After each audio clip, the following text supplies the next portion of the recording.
Radiating from the heart of America and stretching from coast to coast and border to border, welcome to On Radio, the wireless industry's weekly download coming straight from the builders and newsmakers of everything wireless. Your host is Jim Tracy, and this is On Radio. Hey folks, here we are again to talk for another week with Officer Noah Deere, and grateful we are that he joined us on radio. Well, you're like cop, detective, sniper, undercover, experienced, all that stuff. You're gonna probably you're the kind of guy who's gonna want to run into that, and say, hey, we're gonna like you run towards gunfire. Okay, I don't necessarily think everybody built that way, and so how do you know when to roll up and get out if you're just a tower guy? Yeah, I would think, and that's all a personal decision too, right? And I think you're the type of person too, just knowing you for as long as I have, that if you hear gunfire and there's something that you could do about it to help with that situation, you probably would. Yeah. So just as far as making that personal decision on whether or not you're going to help, if you do help, then make sure that you're completely identifiable and you're calling in and you're saying, who you are, give a description of what you're wearing, what you're doing, maybe have somebody who's with you call. Yeah. But as far as rolling up and I think most cases, barring some sort of like active shooter or something like that, you do have to just kind of call it in and just be a really, really good witness. Yeah. That's what these are for. That you're taking pictures now, right? I was just gonna say.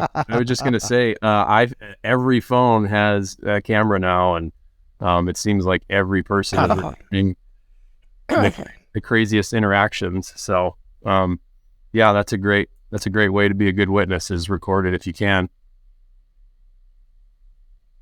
Yeah, nothing's private anymore. Yep. So when we get into the night ops, the area night ops, which you spend a lot of time doing, I coach guys, but I don't know if I'm coaching them right. So I tell them to use their headlights. Number one, be aware before they get there. But so pre-arrival, what do you call that? Recon? Yeah. Yeah. And but you should use the headlights to sweep the site. I mean, to look through into the back corners, because, there might be somebody over the fence. Look for, if the gate's unlocked, they've got a tent in there, and they've set up camp, and there's a campfire, and they're stealing copper. Then there's that. Yeah. And so we base a lot of these situations, but at night especially, make sure that you're sweeping the entire compound, and maybe do a couple of passes, right? Yeah, for sure. And I think another thing too is I remember certain sites in Seattle that would require, guys up on the roof or on the tower that's sitting on the roof, or they're on a tower, and we're in Seattle, where it would be one guy down at the bottom. Right. Kind of running tests and doing all that. Like looking back now and then looking at the times today, I would almost say you probably should maybe have two, just power and numbers. I do remember a rooftop site in Seattle at nighttime. I had to run to the truck, and I remember going through the building down to the city street where the truck was. And then I came out to kind of a transient that looked maybe had some mental health compromises going on. Uncomfortable situation for me at the time. I wasn't trained to deal with that sort of stuff. Had there been, and I'm a pretty big guy. Had there been a second person, then maybe that would be better. Yeah, for sure. At least as far as de-escalation. We don't do very much climbing at night anymore, so that can be alleviated. But there are situations where we have to. So your counsel is like, don't go alone, right? Yeah, for sure. And then another thing too is we're getting a lot of vehicle prowls, and I thinking back to all of the equipment that we had in those trucks, and probably still do. The amount of money that is in those trucks, staggering. Yeah, and and you're really looking at property and like, what is it worth to me? If somebody's in the back of my truck when I come down from a rooftop, do I really need to get involved with that person? Or can I be a good witness, record them, confront them if I feel that I can, or if I have another person with me? But I mean, first dial's 911, right? Like, yeah, get for the sure. good guys coming. Yeah. Yep. Yeah. Sweet. Yeah, and then I think I'd almost, like, depending upon what I have in those trucks, maybe drop my equipment off that I'm gonna need, and then go pay to park in a parking garage or somewhere it's a little more secure. Yeah, and the guy in the back of that truck has already got a shovel, right? So even if he's sure, or a spud wrench, right? Yeah, exactly. Yeah. Tower guy dies from flying spud wrench used as that would be a bad. That would and he's be a not bad screaming headline. heads. Yeah. Yeah, exactly. So, are there? I mean, what kind of gang risk? I mean, in an urban environment, I mean, for starters, we're enabling their communication, so we're probably the good guys. But there's some bad gang risks, aren't there? How do you spot those? I think, it's very hit and miss. There was a time where gangs would fly their colors and they would, they'd kind of have their rags, and now we're kind of at like at least up here in the Pacific Northwest, we're kind of at a point where it's not so much as like I'm flying these colors, but more of it's really like we see it mostly on social media, like a lot of the affiliation and the representation, and then so it's actually pretty tough. I mean, you'll still have certain identifiers that you can pick up on that that he's got a red bandana hanging out of his pocket or whatever, right? So it's actually kind of hard to and I'm not a gang cop, but I've been doing this for a while, but it's not That's as why you're prevalent. on our podcast. Yeah, it's not as prevalent or as conspicuous as it used to be. Got it. Okay. So is there a way to assess that risk prior to going to a site? Yeah, that's a good one. Like, I think, because you can't really pull crime data, and that's not something that you're going to do for every site that you work on. Yeah, for sure. Or one of the carriers is going to do. They're not going to go to. You're going to have to PDR GIS data and all this other stuff. Yeah. Just be aware. Yeah, I mean, I'm thinking back to times where I would go outside of kind of my known area where I knew what was going on, like Seattle. I don't know that I would be able to, other than it being Seattle, I don't know that I would be able to say, oh, this neighborhood's bad. I guess I just assume when I go to Seattle that everything's bad. Well, urban environment, be aware. And so when you're going up and you're, I mean, I use aviation as an example a lot because we have to do lots of little course corrections all the time. And there's two things that can get you. Number one, you're laser focused on a single task and you start forgetting others to do other stuff because you have fixation going on a single task. Tunnel vision. Folks are out on site. Yeah, exactly. Tunnel vision. Yep. And if you're looking at a set of sweep gear and not paying attention to what's around you, that is a good example of fixation.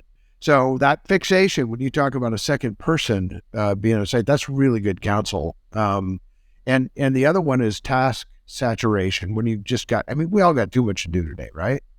Yep. So you got way too much to do. You got way too much going on, and you get a little bit scattered, and you're looking at all your stuff, all of this stuff, rather than maybe what's behind you.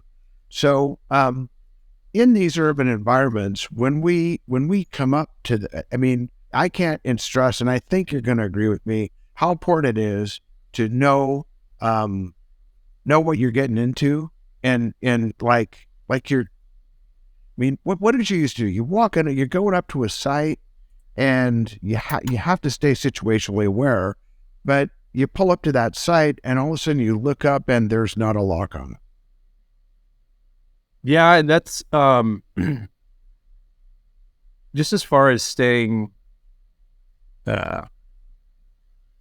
kind of not dividing our attention. You talked about task saturation, which is super big in law enforcement. We don't want to saturate ourselves with too many tasks. Yeah, we have to be able to we have to be able to multitask. But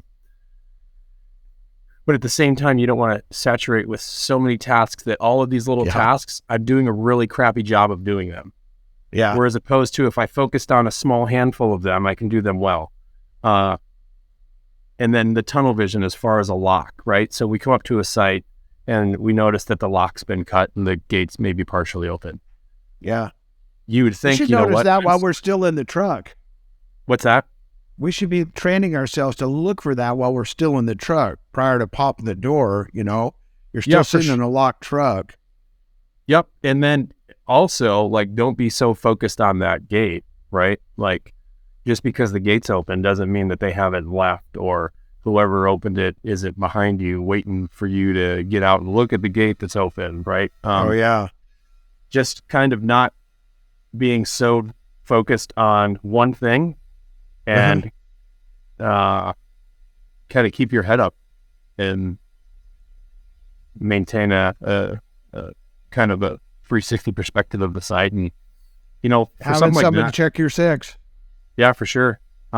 Yeah. And I would, I'd probably get out and kind of walk around the site before I went inside and then go inside. Yeah, for sure. Any counsel that you could provide? I wish we could bottle your experience and put a jug of that experience in each truck, but we can't. So give us counsel about how to stay safe out there from a law enforcement perspective. I think, there's a lot of stuff we can do. Just kind of stay current with kind of what's going on.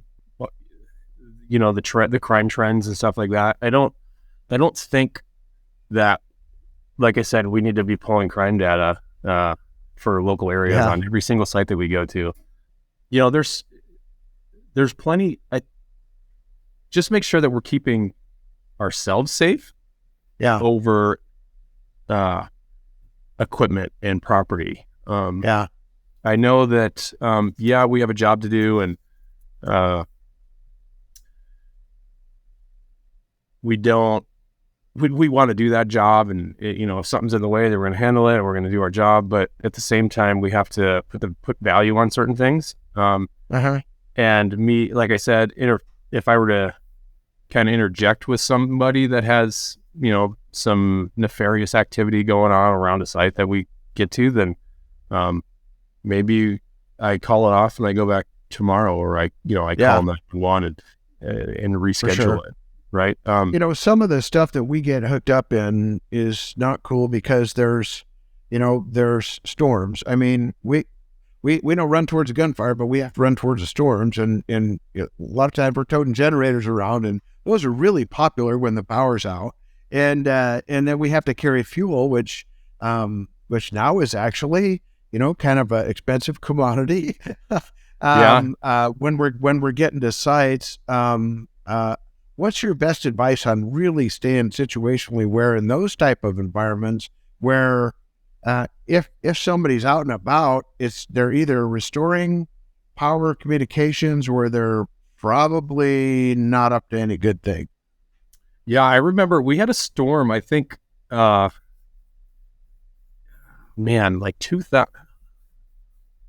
2000, maybe 4 or 5. Oh boy, you're dating yourself. Yeah. And I remember camping out on Mercer Island with diesel fuel for generators to keep a site running for like 2 days. And thinking about that now, luckily we didn't have anything happen. I mean, and then, nobody tried to take our fuel or anything like that. But I think if you do just I think if you came across somebody who was trying to steal your fuel or trying to, like, just like I said, be a good witness. My life isn't worth a 5-gallon, gas can. Jug of fuel. Yeah. Yeah, really. But we can obviously do things to kind of deter those things. Like maybe don't make it so conspicuous. Like don't leave it sitting out. Don't leave my, diesel sitting on the back of my truck. Don't leave my tools sitting in the back of the truck. Make sure you have things locked. Make sure you're not leaving stuff inside your trucks, inside, like visible through the windows. And me personally, I park a few cars in my driveway, and I live in a place that doesn't necessarily see a lot of crime, but I come to work every day and I see it. So I'm naturally more kind of aware, even though my neighborhood doesn't necessarily see the crime. My cars in my driveway are all unlocked. So if you know where I live, you can come check my car. All right, I'm coming to your house. You won't find anything in it. They're empty. Yeah. So if you were doing a site these days, and you're going to spend some time there, would you back in to the site? That's something that as a police officer, that's something you want to have a quick avenue of, not escape, but egress. Egress, yeah. Everywhere, even in my personal vehicles, I back in everywhere now, and I think it's just habit. And the purpose behind that is get out fast. Yeah, if I go to a call that's, say I go to a shoplift at the town center or something, usually I park in the fire lane, but if I go to, a call where I have to park in a parking spot, and I'll back in. If a more high priority call comes out, that allows me to just get in and go. All right. So what else can you help our guys with? They're dying for some of your experience. Yeah, I think when we get into like personal protection and stuff, there's courses, and I don't know, I'm not advocating for folks to go get guns, but if you choose to, then I would say, as far as a personal protection goes, make sure that you're not just going and buying a firearm and carrying it around. Make sure that you're trying to get, or at least you're practicing with it. You're going to training with it. There's plenty you can get on Google and just look up, firearms training for civilians. It's everywhere. I mean, and yeah, just like personal defense classes, just make sure if that's what, kind of you want to do, you've decided that, I would say that, personal defense classes just in general are good, for anybody. But just make sure you're getting the training and you're not going out and we learn how to drive a car before we actually drive a car. Yeah. Right. Like you take a class and you get tested and, to drive a car. So I think, that if you are going to carry, then just make sure you're trying to, get the classes and become a student. Yeah. Be legal, be trained, and make sure you know what you're doing. Yeah, and be safe. That's what counsel. It's all about. The training isn't about, the training is more about just being safe with your equipment. Yeah.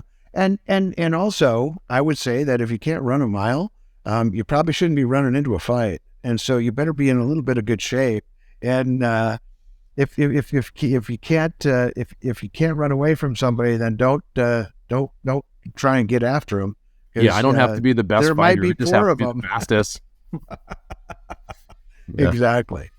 Well, Noah, I want to say thank you for your time as for starters, as a friend, but especially for your time in the service. Thank you for your service in the United States Army.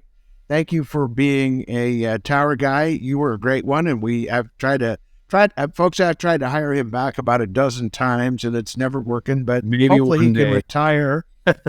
he can retire and come to work in a more civil atmosphere. 9 more years. Yeah. Oh boy. So let's also thank you for keeping that urban environment safe, and thanks for being a great friend. And Noah, thanks for joining us on radio. It's been terrific having you as a guest. We sure appreciate you. Wireless family, as we move forward, let's all choose safety today. This is Jim, and I am out. Thanks for tuning in today, and join us every week. Tell your people to listen in and subscribe to On Radio, the voice of everything wireless.